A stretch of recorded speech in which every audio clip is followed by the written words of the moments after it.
A well-regulated militia being necessary to the security of a free state. The right of the people to keep and bear arms shall not be infringed. Welcome to another edition of Bearing Arms, Cam and Company. My name is Cam Edwards. Glad you're with us on the program today. We're going to be talking about the latest with Hunter Biden. Not necessarily the latest in terms of the legal doings. There's not a whole lot going on there other than the fact that Hunter apparently wants to appear virtually for his arraignment, not in person. Now, we're going to be talking about the spin surrounding the indictment of Hunter Biden. I think there's a bit of transference going on the left here, where they're trying to make this an uncomfortable situation for Second Amendment advocates as opposed to the uncomfortable situation this poses for gun control groups, not to mention Joe Biden himself. We'll get to that here in just a second. Before we do, Biden's America, it is crushing us. You've got companies laying off tens of thousands of workers, one after the other. Americans working two jobs just to get by. Inflation pushing hardworking families to the brink, as you well know, every time you go to the grocery store. And a digital dollar could be coming down the pipeline to completely destroy our way of life. The truth is, you need a plan. You know it, and I know it. And that is why you should call Goldco. So you can diversify your savings and investments with gold and silver before things get worse. They're a six-time Inc. 5000 winner, 2022 Company of the Year, with thousands of five-star reviews. And they've helped people like you and me place over $1 billion in gold and silver. They're offering up to $10,000 in free silver while supplies last. And if you call them today, qualified callers will get a free Ronald Reagan half-ounce silver coin. So don't wait. Call Goldco at 855-412-3806 today. That's 855-412-3806. So I guess today is a tale of two headlines. You have this at Newsweek. Hunter Biden's gun charge is a distraction from his real crimes.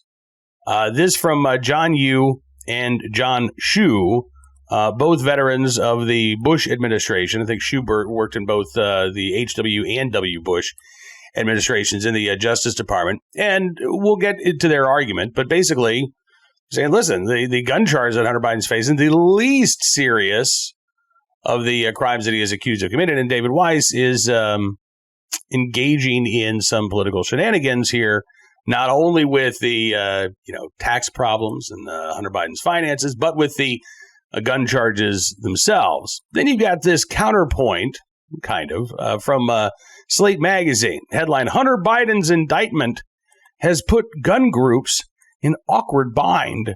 Yeah, Molly Olmstead writing about this at Slate, which again does beg the question: why doesn't this put gun control groups in an awkward bind as opposed to Second Amendment groups? I mean, after all, it is the president's son here who is facing charges. The gun control groups love Joe Biden. I mean, most of the major groups have already endorsed his reelection bid.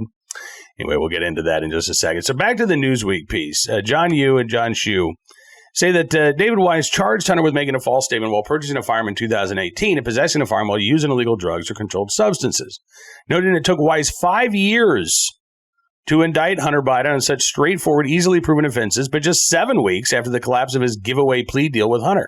That, they write, is the justice delayed part. More importantly, they add, the firearms charge reflects no progress in investigating the real scandal.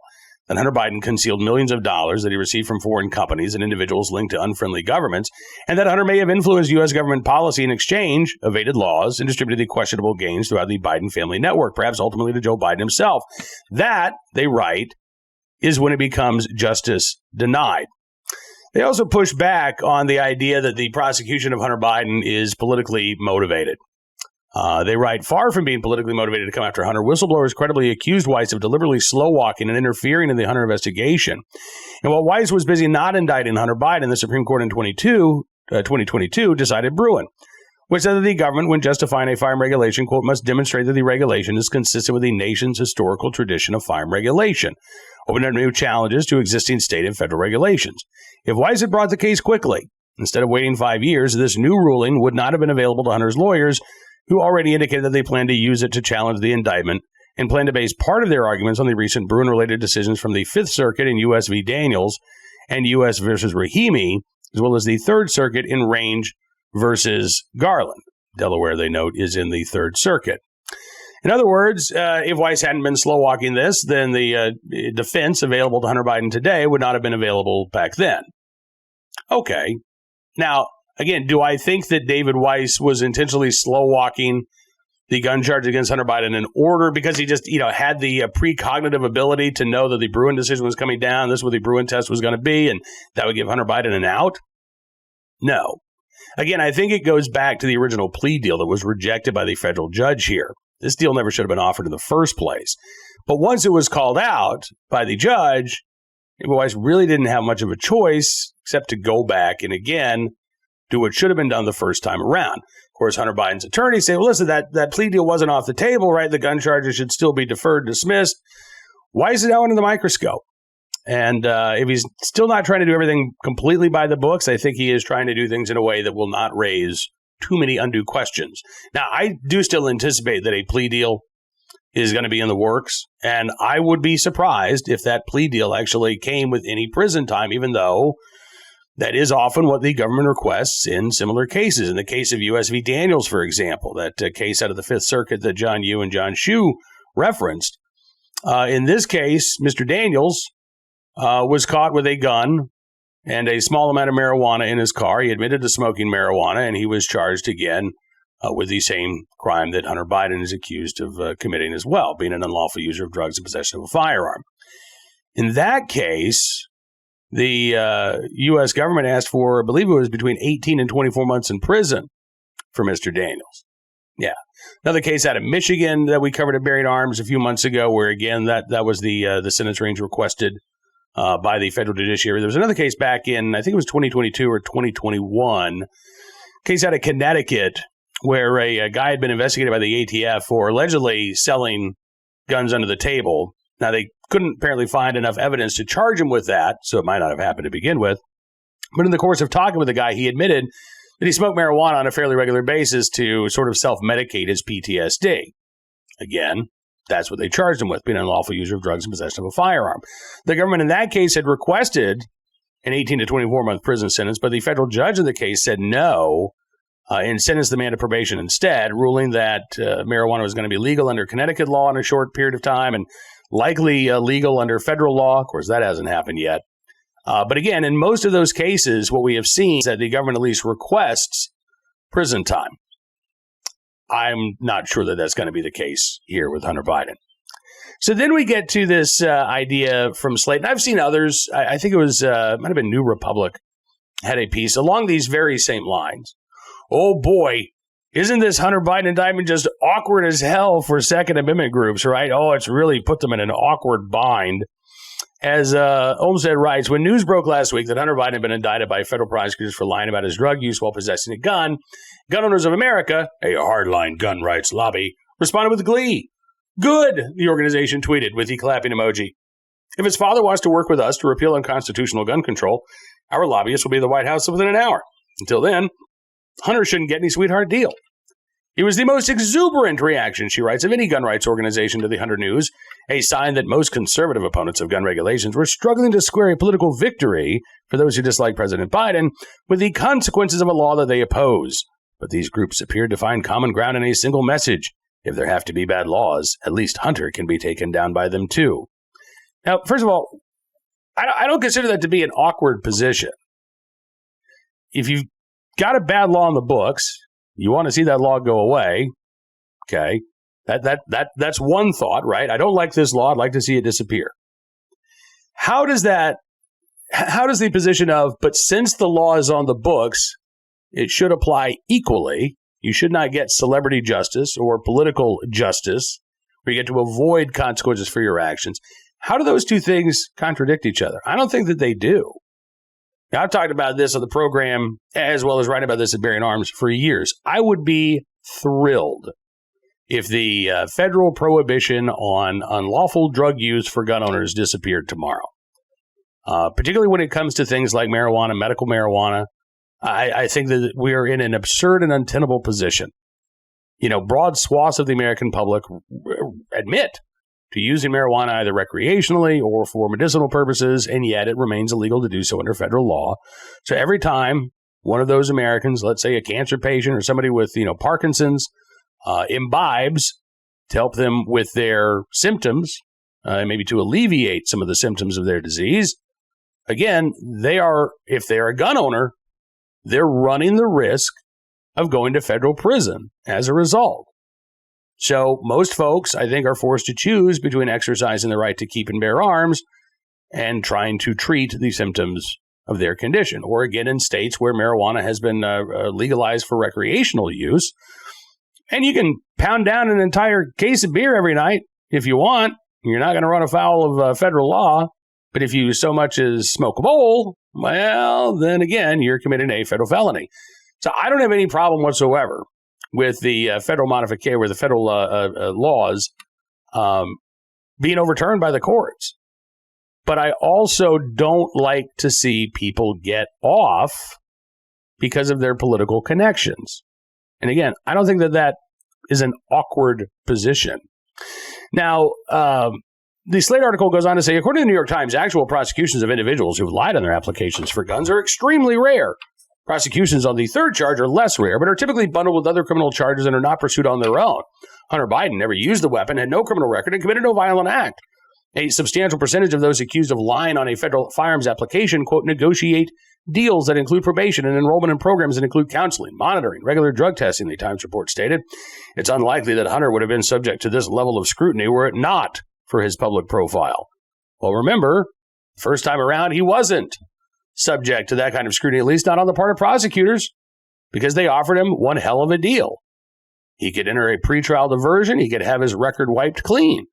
And the judge said, yeah, you know what? I don't really think that's appropriate, especially when you are absolving Hunter, or at least his attorneys claimed that the plea deal absolved him from being investigated for any additional crimes. Now, the idea that Slate says, well, listen, these prosecutions are also typically bundled with other criminal charges and not pursued on their own. Remember, Hunter Biden was also originally accused of financial impropriety, right? So in that case, these charges were bundled and were not pursued entirely on their own, and they may not be pursued entirely on their own. We don't know what else Weiss might come up with right now. The gun charges are what's hanging over Hunter Biden's head, but that could change in the future. Now, Olmstead writes, these tepid responses from the Second Amendment groups show just how much partisan politics plays into stated policy goals. The ambivalence from gun rights groups may not be surprising, given the political awkwardness of the situation, but it is notable given the opportunity to promote a new ally for the cause. On Friday, Hunter Biden's attorney made the argument that would, under other circumstances, have been articulated by the gun rights groups themselves. The statute his client was charged under, the attorney said, was likely unconstitutional. Well, gun groups have actually been making that very same argument, despite what Olmstead writes. Now, it's true. I don't think the Hunter Biden arrest is particularly awkward for Second Amendment groups. I think the idea of saying, all right, listen, man, someone who's admitted to smoking crack every 15 minutes, they should be able to own a gun, as long as they're not high while they're possessing a gun. I think that is kind of an awkward situation for some gun rights groups. They don't really want to be pro-crack, right? You want to be pro-meth at a time in which you've got drug overdose deaths topping 100,000 in this country. From a political perspective, to say, listen, the Constitution does not allow you to bar unlawful users of drugs from possessing a firearm, at least not while they're using drugs. That is a politically awkward statement, right? Kind of sounds like you're being soft on drug addicts, like you're being soft on addiction, like you're being soft on the violence that is an inherent part of the illegal drug trade. And I get that. But at the same time, the Second Amendment says what it says. And the Bruin test says what it says, right? That in order for a gun control law to be constitutional, you have to find historic analogs. You have to look at the history, the text, and the tradition of the right to keep and bear arms. And the tradition of the right to keep and bear arms does not, until modern times, prohibit the possession of firearms among people who use intoxicants. Now, there are plenty of laws on the books that say you can't have a gun on you when you're drunk, right? But there are very, very few laws, even during Prohibition. I don't think you found any laws that said, if you possess alcohol, you give up your right to keep and bear arms. If you possess an intoxicating substance, no more Second Amendment for you. That is an outlier. That is the problem that the U.S. government has. So, again, I don't think that Second Amendment groups are in nearly as awkward a position as the gun control groups, but I'm not holding my breath that Slate or any other lefty website will talk about how the charges against Hunter Biden are incredibly awkward for the gun control lobby, right? Even though it's true. I mean, the gun control lobby says they're all in favor of common sense regulations, right? They're not opposed to the second. Well, some of them still maintain they're not opposed to the Second Amendment. The mask is slipping for some of these other groups. But this is still embarrassing. Joe Biden is their biggest ally in Washington, D.C. And now they're going to have to be the ones defending the law that Hunter Biden is accused of breaking. Just like Joe Biden's Department of Justice is going to have to be the agency prosecuting Hunter Biden for, again, breaking the gun laws that Joe Biden holds so dear. And the DOJ, of course, maintains that only law-abiding people possess the right to keep and bear arms. That's something, there is no limiting authority, by the way, to that argument. You know, we've been dealing with cases dealing with civil domestic violence restraining orders, nonviolent convictions that led to a loss of gun rights in the case of Range versus Garland. Again, illegal users of drugs and possession of firearms. But those statutes, again, are all dealing with nonviolent offenders, right? And there's nothing in the DOJ's argument that can be limited to just those cases. Under their view of who possesses the right to keep and bear arms, again, it's only law-abiding citizens. So if you're on a red light or a stop sign, you get a speeding ticket, are you still law-abiding? Under the DOJ's view, do you still maintain the right to keep and bear arms? I don't think so. DOJ might argue otherwise, but that's certainly not what they're arguing in court. So if the lefty press wants to talk about the awkwardness that has ensued as a result of the indictment against Hunter Biden, maybe they can start there with Giffords in Everytown. Well, I guess it's too late to start there. But maybe now that they've covered the supposed awkwardness at Gun Owners of America and NRA, maybe now they can turn their attention to the awkwardness in the gun control lobby. Right now, let's turn our attention to today's armed citizen story, our good deed of the day, and our recidivist report. We'll start there with a case out of Colorado, where a man who was accused of shooting multiple rounds at an apartment complex last Friday in Colorado Springs was already on probation and actually previously been convicted just a couple of months ago on several gun charges. KRDO in Colorado Springs reports that 31-year-old Joey Romero is now facing 10 felony charges, including attempted assault, felony menacing, and possession of a weapon by a previous offender. Colorado Springs police responded to the Alpine Vista apartments on Friday evening. They found Romero with a gun in hand, shooting at buildings that were occupied. There was a 3-hour standoff. The Colorado Springs Police Department took him into custody eventually without incident. Romero apparently shot himself in the knee at one point. As KRDO reports, Romero no stranger to being placed in handcuffs by Colorado Springs officers. In fact, he was convicted of 2 separate crimes involving guns just 4 months ago. He was arrested a year ago, September 18th, 2022, on felony drug charges, as well as possessing a large capacity magazine in violation of Colorado law. This is one of these laws that, you know, when Democrats put them on the books in 2013, desperately needed. Got to have this law, life-saving law. Oh my gosh, if we don't have this law, we're not doing things right. Violent criminals are going to be able to right. So now the law's been on the books for a decade. So what happens when somebody gets arrested and charged with that crime? Well, KRDO reports he was offered a plea deal by the 4th Judicial District Attorney's Office, led by elected DA Michael Allen, that dropped the felony drug charges as well as the magazine charges. And instead, Romero agreed to plead guilty to possessing a gun while drunk, a misdemeanor. And again, didn't plead guilty to possessing a gun while also having alcohol in his house, right? Nope. Pleaded guilty to possessing a gun while intoxicated. While he was out on pretrial bond in that case, he was arrested again by Colorado Springs police, this time on felony menacing with a weapon and possessing a gun while drunk charges, once again. Romero would later plead guilty to both crimes, and he was sentenced by El Paso County Judge David Gilbert in both of these cases on May 12th of this year. Gilbert sentenced Romero to a deferred sentence of 2 years on probation. He was 4 months into that 2-year sentence when, again, police caught him with a gun, actively firing rounds at occupied buildings of this apartment complex last Friday. Which begs the question, why did Romero get this plea deal to begin with? Now, KRDO actually didn't ask that question. They said They asked three different agencies, Colorado Springs Police, the 4th Judicial DA's Office, and the El Paso County Probation Office, the same question. How did Romero get his hands on another rifle and large capacity magazine after these prior convictions? Well, that's easy enough to answer. Criminals don't obey the law.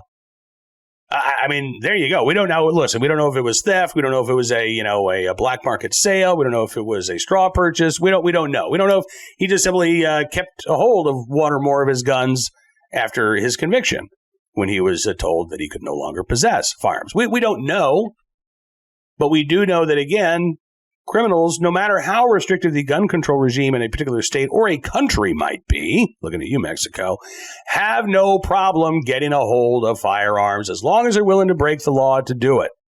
Again, the better question is, why was Mr. Romero not sentenced to, I don't know, at least a little bit of jail time, particularly after the second arrest for felony menacing? Now, again, keep in mind, he's been charged with multiple felonies. In this case, felony menacing, that is a violent offense. And yet, 2 years deferred probation. The chief probation officer in El Paso County told KRDO that Romero agreed to forfeit the guns used in his previous offenses as part of the plea deal with the DA's office. He says Colorado Springs police took the weapons used in those crimes, typically keeps them until someone is off of probation. He also said that during the 4 months on probation, they had no concerns regarding his mental state, nor do they have any evidence that he possessed any additional guns.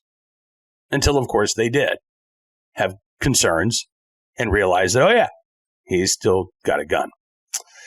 Kate Singh, Director of Communications for the 4th Judicial DA's Office, issued this statement saying, in these cases, Romero was convicted of menacing, a Class 5 felony, as well as 2 counts of prohibited use of a weapon, which is a Class 1 misdemeanor. According to his sentence, the defendant was required to forfeit weapons and was prohibited from possessing firearms. The defendant's been arrested, and the case is being reviewed. The defendant will next appear in court September 26, blah, blah, blah, blah, blah. So they didn't give any answer whatsoever as to why this plea deal was offered. But again, Colorado Democrats, they're already looking at passing more gun control laws aimed at law-abiding citizens in the next session. Might even revive this ban on so-called assault weapons that failed to make it out of the legislature this year. And here we have a perfect example of how the gun laws in Colorado, A, are not being enforced, they're being used as plea bargain bait, and B, how they're not impacting violent and prolific offenders in the slightest. Now, today's armed citizen story. Manchester, Kentucky. Don't have a lot of information on this. An intruder was shot during a break-in attempt. We'll say we've got a couple of other armed citizen stories that we've been covering at Bearing Arms today that I would encourage you to check out. But in this particular case, this was Saturday about 1:45 in the morning. Kentucky State Police were notified of a shooting in Manchester. Clay County Sheriff's Office initially responded to the scene and then requested assistance from the state troopers. Preliminary investigation shows 44-year-old Jason Smith of Manchester trying to break into a home when a man living inside that residence confronted him at the front door. According to Kentucky State Police, a physical altercation took place leading to the male subject shooting Mr. Smith. He was taken to a local hospital there in Manchester, where he was later flown by air evac to a hospital in Lexington, Kentucky, before succumbing to his injuries. Case will be presented to the Clay County grand jury, but at this point, again, looks like a clear-cut case of self-defense. We'll keep our eyes open for any more information and details on this shooting if and when they become available. And finally today, in the right place, at the right time, willing and able to do the right thing, a couple of off-duty firefighters looking to enjoy hoping to enjoy a Patriots game this Sunday. I don't know if they had a good time, but they did save a life before the game. They were waiting for kickoff Sunday night when a nearby fan fell to the ground, suffering cardiac arrest. And about 10 minutes, Anthony Colella of the Johnston, Rhode Island Fire Department and Mark McCullough of the Needham, Massachusetts Fire Department provided CPR, actually getting this man's heartbeat back and eventually restoring him to consciousness. Coletta said Monday morning, this is what we're trained for. He said, we're trained to jump in. Coletta and his girlfriend were in Gillette Stadium's atrium, standing under the video board. They saw police officers rushing into the area. McCullough was at the game with some friends, and he was standing nearby, and he saw the officers again rush by. About 15 yards away, they noticed a guy on the ground. So McCullough and Colella, who didn't know each other, ran over the same time, felt for a pulse, found none, noticed that he wasn't breathing, and that's when they started CPR. After a couple of minutes, they said they could tell that he was starting to possibly breathe on his own, but he appeared to be choking. He had vomit in his airway. Firefighters were able to clear the airway. They talked to the man as he regained consciousness, became aware of what had happened. The man was also bleeding from the head, apparently hit his noggin as he fell to the ground. Both McCullough and Colella say they believe that the man suffered a cardiac arrest. He had eaten about an hour before and then collapsed with no explanation, according to family members. McCullough, who's been a firefighter at Needham for the past 22 years, said that he's helped out with medical incidents while off-duty before, but never one as serious as this, where he actually needed to perform CPR and revive somebody without a pulse. And he said, just like we say every day here during this segment, it was just a case of being in the right place at the right time. He said, that's all I can say. It's a rarity. Thank God Anthony and I were there. Anthony Colella says it's not every day you perform CPR on somebody and they're talking to you afterwards. Right place, right time. Yeah, and again, those are two very important factors, right? Being in the right place at the right time, but also being willing and able to do the right thing in that situation help to save a life. And so, again, these firefighters at the Pats game there in Massachusetts, Anthony Colella, Mark McCullough, we thank you for your very, very good deed. That is all the time we've got for you on this edition of Bearing Arms Cam & Company. I want to thank you for being a part of the program. As always, I'm looking forward to being back with you again tomorrow. Don't forget as well, Wednesdays, we do our VIP Gold live chat with Hot Air's Ed Morrissey and myself, 1:30 Eastern. If you want to be a part of that, chance to kick around some of the top stories of the week, all you have to do, go to bearingarms.com/subscribe, use the promo code GUNRIGHTS, and you can get a significant savings on your VIP or your VIP Gold membership, which will give you access to the entire Town Hall family of websites. You'll get exclusive content and information from all of them, including bearingarms.com. It's our way of showing our thanks for your support. And again, just go to bearingarms.com/subscribe if you want to know more. Have a great rest of your 2A Tuesday. We'll see you back here tomorrow. Until then, be well, be safe, and be free.